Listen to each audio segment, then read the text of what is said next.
اس بات کو قبول کرتی ہے کہ یزید ایک جہنمی کا نام ہے، یزید ایک کافر کا نام ہے، یزید ایک مردود اور ملعون کا نام ہے۔ آپ ذرا غور کیجئے گا کہ کون سی ایسی چیز تھی جس نے یزید کو جہنمی بھی بنا دیا، کافر بھی بنا دیا، ملعون بھی بنا دیا، مردود بھی بنا دیا۔ قابل غور نقطہ ہے۔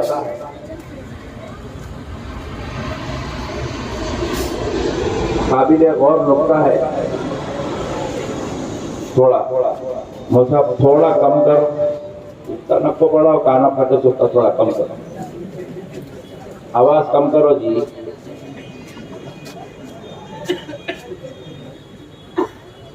تو آپ ذرا غور کیجئے گا،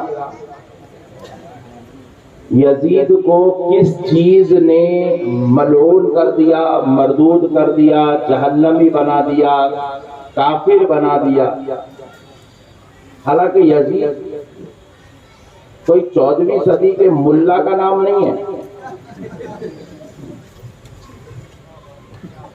یزید کوئی پیشانی پہ گھٹتے لے کے آنکھ میں بڑا کرتا چھوٹا پائجامہ پہن کے پھرنے والے کا نام نہیں ہے۔ یزید کوئی جورو بچوں کو چھوڑ کے 4 مہینے غائب ہو جانے والے کا نام نہیں ہے۔ یزید اس کا نام ہے جس کے باپ کو اللہ نے صحابی ہونے کی شان عطا فرمائی ہے۔ یزید صحابی کا بیٹا ہے۔ کس کا بیٹا ہے؟ اور کیا ٹھنڈے لوگ ہیں یار، صحابی کا۔ زندگی میں پہلی مرتبہ اتنا نارمل آیا میں، جلسے میں آ رہا ہوں تو ایسا محسوس ہو رہا تھا جنازے میں آ رہا ہوں۔ بیچارہ ایک آدمی آیا شریف کار میں سے اتارا، چلو مولانا بول کے لا لیا، ختم، لا کے بٹھا دیا۔ اتنی جو ہے ٹھنڈی اسٹائل میں بلایا، ہمیں بولا ہاں تو بھی آ گیا۔ ارے بھائی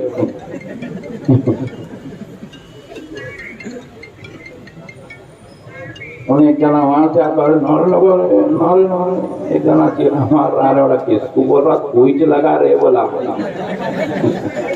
ایک سے بڑھ کے ایک ہے پٹھے۔ بہرحال نو پرابلم۔ اب ان لوگوں کو جو کرنا تھا کر لیے، چھوڑ دو، کم سے کم آپ کو بھی ساتھ دیو۔ ایسی باتیں آپ کو بتاؤں گا انشاءاللہ تعالی، آپ کا ایمان تازہ ہو جائے گا۔ دیکھیے یزید صحابی کا بیٹا تھا۔ بات اتنے پہ ختم نہیں ہوتی، بلکہ یزید کو اللہ نے ایک صحابی کا بیٹا بنایا تو پھر ایک صحابی کا پوترا ہونے کا، ایک صحابی کا پوترا تھا۔ یزید کے باپ بھی صحابی ہیں، یزید کے دادا بھی صحابی ہیں۔ پھر دوسری بات یہ ہے کہ یزید ام المومنین کا بھتیجا ہے۔ حضرت ام حبیبہ یزید کی پھوپھی ہے۔ یزید کا 14 رشتہ سنو آپ، یزید رسول اللہ کا سسرالی رشتہ دار ہے۔ اتنا قریب کا آدمی ہے۔ پھر تیسری چوتھی پانچویں بات سنیے آپ، یزید نے 3 سال تک مکے اور مدینے پہ حکومت کی۔ کتنے سال تک؟ مکہ اور مدینہ جیسی پاک و مقدس زمین پر حکومت کیا۔ اتنے سب ہونے کے باوجود پھر بھی دوزخی ہو گیا، پھر بھی جہنمی ہو گیا۔ صحابی کا بیٹا ہو کے جنتی نہیں ہو سکا، صحابی کا پوترا ہو کے جنتی نہیں ہو سکا، کعبے پہ حکومت کر کے خدا کی رحمت کا حقدار نہیں ہو سکا، مدینے پہ راج کر کے اللہ کو راضی نہیں کر سکا۔ آخر ایسی کیا چیز تھی جو اتنا سب کچھ ہونے کے باوجود بھی اس کو دوزخی بننے پر مجبور کر رہی ہے؟ اتنا سب کچھ ہونے کے باوجود بھی وہ جہنم کا کتا بن گیا، کافر ہو گیا، مردود ہو گیا، ملعون ہو گیا۔ تو جواب ملا، یزید کسی اور وجہ سے جہنمی، مردود، ملعون، کافر نہیں ہوا، بلکہ میرے نبی کی خاندان پاک اہل بیت کا غدار ہونے کی وجہ سے جہنم کا کتا بنا دیا گیا۔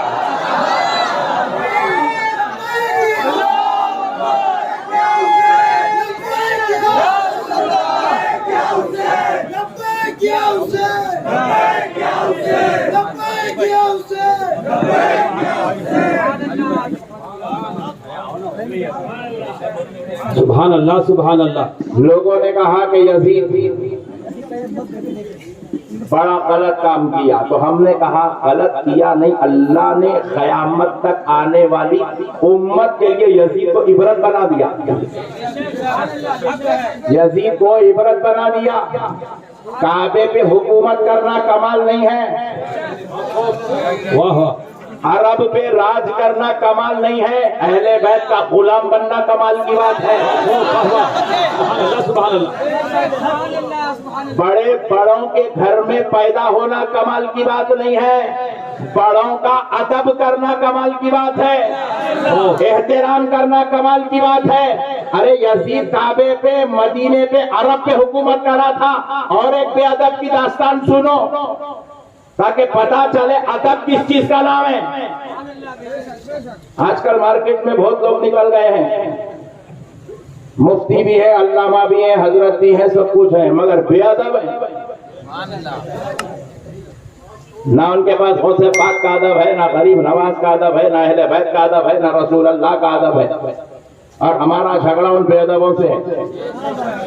جو نبی کا بے ادب ہے وہ دائرے اسلام سے خارج ہے. جو غوث و خواجہ کا بے ادب ہے وہ ایمان کی لذتوں سے محروم ہے. جو اہل بیت پاک کا بے ادب ہے وہ اللہ کی جنت سے محروم ہے. پیارے دوستو سنو، اور ایک بے ادب تھا. یزید تو عرب پہ حکومت کر رہا تھا، مگر ایک بے ادب وہ تھا جو جنت میں رہتا تھا. کہاں رہتا تھا؟ زور سے بولو. جب تک آزمائش نہیں ہوئی جنت میں تھا. جب تک آزمایا نہیں گیا جنت میں تھا. رب کی عبادت کرتا تھا، اللہ کا ذکر کرتا تھا، معلم الملائکہ تھا، عرش الہی کو ٹیکا لے کے بیٹھتا تھا. لیکن جب اللہ نے اس کو آزمایا، اپنے محبوب کو پیدا کیا، تو رب نے کہا کہ میرے اس محبوب کو سجدہ کر. تو اس نے اس محبوب کے ادب کو، احترام کو، تعظیم کو، محبت کو ٹھکرا دیا. وہ جو سجدہ رب کروا رہا تھا وہ سجدہ عبادت نہیں تھا، وہ سجدہ عبادت نہیں تھا، وہ سجدہ ادب تھا، وہ سجدہ تعظیم تھا، وہ سجدہ محبت تھا. اللہ کے حکم پر جب اس نے محبوب کا ادب نہیں کیا تو اللہ نے ابلیس کو جنت سے مردود کر دیا، قیامت تک کے لیے ملعون کر دیا. اللہ نے اس کو جہنم کا کتا بنا دیا، بنا کر دنیا والوں کو دس دیا، اے قرآن پڑھنے والوں، قرآن سے نماز بھی لو، قرآن سے روزہ بھی لو، قرآن سے زکات بھی لو، قرآن سے حج بھی لو، قرآن سے ادب بھی لو. خالی نماز روزہ زکات حج لوگے، ادب نہیں لوگے، غارت ہو جاؤ گے. کیونکہ تم تو ممبئی میں نماز پڑھ رہے ہو، وہ تو جنت میں سجدے کرتا تھا، وہ جنت میں سجدے کرتا تھا. تم تو یہاں پر پکڑ پکڑ کے کھٹکے مار کے بلا کے پڑھا رہے ہو، وہ تو فرشتوں کو پڑھاتا تھا. جو فرشتوں کو پڑھا کر ادب نہیں کیا محبوب خدا کا، وہ مردود ہو گیا. تو جاہلوں کو پڑھا کے بے ادب ہو جائے تو کہاں سے جنتی ہو سکتا ہے؟ اس لیے اے نوجوانوں، یہ واقعات اس لیے رونما ہوتے ہیں، اللہ ان چیزوں کو اس لیے ہائی لائٹ کرتا ہے، ان چیزوں کو اس لیے اللہ تعالیٰ ذکر کے لائق و قابل بناتا ہے تاکہ ایک کے ساتھ ایک کا حشر ایسا ہو جائے تو قیامت تک آنے والے ہر انسان کو وہ عبرت بنا دیا جائے، عبرت بنا دیا جائے. اللہ کی بارگاہ میں گناہوں کی معافی ہے، پوائنٹ ٹو بی نوٹڈ. گناہوں کی، زور سے بولو، گناہوں کی، مگر گستاخی کی معافی نہیں ہے، بے ادبی کی معافی نہیں ہے. اللہ کو بے ادبی پسند نہیں ہے، اللہ کو بے ادبی پسند نہیں ہے. اللہ تعالیٰ ادب والوں کو پسند کرتا ہے، احترام والوں کو پسند کرتا ہے، تعظیم والوں کو پسند کرتا ہے. اسی لیے پیارے دوستو، اللہ رب العزت نے ماں باپ عطا کیے، اگرچہ کہ ماں باپ گناہگار ہوں گے، خطا کار ہوں گے، گے، سیاہکار ہوں گے، اگرچہ کے ماں باپ کمزور ہوں گے، غریب ہوں گے، بوڑھے ہوں گے، نحیف ہوں گے، تمہارے پیسوں پہ پلتے ہوں گے، تمہاری بیوی کی خدمت میں ان کا گزارا ہوتا ہوگا، لیکن رب نے کیا کیا؟ ان کے اندر لاکھ کمیاں ہوں گی، لاکھ کمزوری ہوں گی، مگر ایک بیٹے پر رب نے یہ واجب کر دیا کہ تو کچھ کرے کیا نہ کرے مگر اپنے ماں باپ کا ادب کرتے ہوئے زندگی گزار۔ سبحان اللہ سبحان اللہ۔ اللہ کو بے ادبی پسند نہیں، اللہ کو بے ادبی پسند۔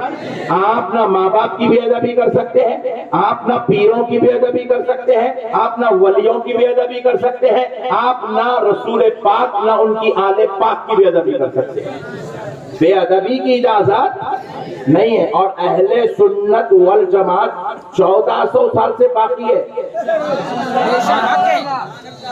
وجہ ادب ہے، وجہ کیا ہے؟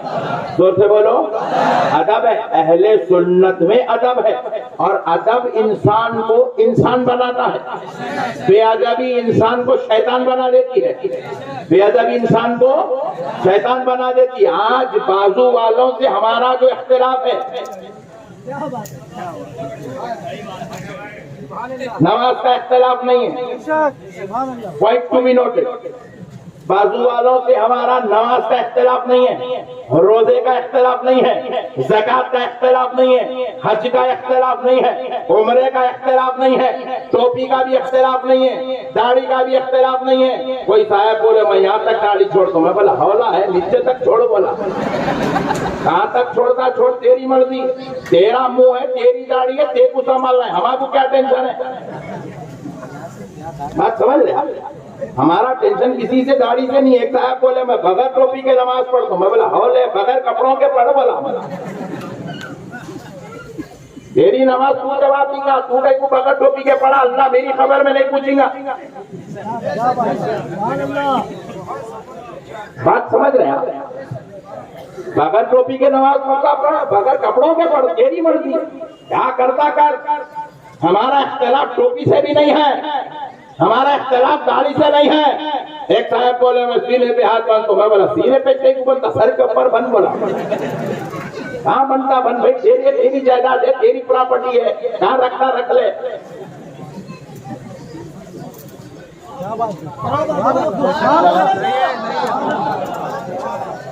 ہم کو اس سے کیا تعلق، ہم کو اس سے کیا تعلق؟ مگر یاد رکھو ہمارا اختلاف نہ کسی کی ٹوپی سے ہے، نہ کسی کی داڑھی سے ہے، نہ کسی کی نماز سے ہے، نہ کسی کے روزے سے ہے، نہ کسی کے زکات سے ہے، نہ کسی کے حج سے ہے۔ خدا کی قسم اہل سنت والجماعت کا اگر اختلاف ہے تو نبی کی بے ادبی پہ اختلاف ہے، کیونکہ ایک سنی مسلمان سب کچھ تو برداشت کر سکتا ہے مگر آمنہ کے لال کی گستاخی نہیں برداشت کر سکتا۔ نعرہ تکبیر، نعرہ رسالت، ناموس رسالت، نعرہ تکبیر، نعرہ رسالت، سبحان اللہ سبحان اللہ۔ ایک سنی مسلمان سب کچھ تو برداشت کر سکتا ہے مگر آمنہ کے لال کے لالوں کی بے ادبی کو برداشت نہیں کر سکتا۔ اہل بیت کی بے ادبی ہم سے برداشت نہیں ہو سکتی۔ کیوں نہیں ہو سکتی؟ کیونکہ تو جسے محمد الرسول اللہ کہتا ہے وہ ہمارا ایمان ہے، انسان نہیں کوئی انسان، وہ انسان ہے یہ۔ قرآن تو ایمان بتاتا ہے انہیں، ایمان یہ کہتا کہ میری جان ہے یہ۔ نعرہ رسالت،